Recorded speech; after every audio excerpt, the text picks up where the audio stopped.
Hiya Kev, great to see you again on Saturday. Just to recap on the work that we did during your session, one of the things we're experiencing is a severe loss of power and direction when we get the driver in the hand.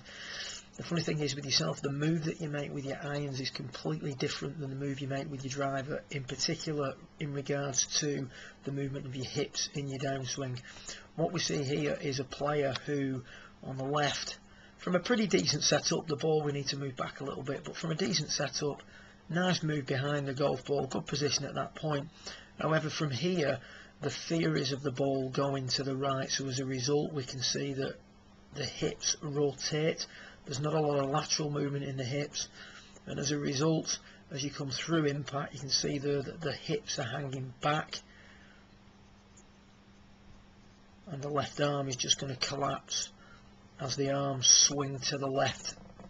The logical thing is to swing to the left to prevent the ball going to the right. However, unfortunately, when we swing to the left, we impart left to right spin on the ball, and this also encourages us to keep the club face open, to work in sympathy with the path. This in turn results in a follow through where we can see here the spine angling backwards, the left leg leaning backwards, still a lot of flex in the right knee,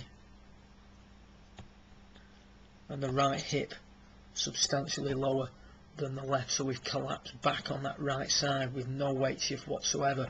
So the feeling we're going to try and get is more lateral movement in the hips, and the thought for you is to feel that you're going to tuck your backside underneath yourself in the follow through. We can see there as you swing through into your finish, much more lateral movement in your hip. You can see the left hip now moving in towards that line, still a little bit of hang back at that point, but you do then travel into your left side much better. And if we look at that follow through position now, we've still got that leaning back in the spine.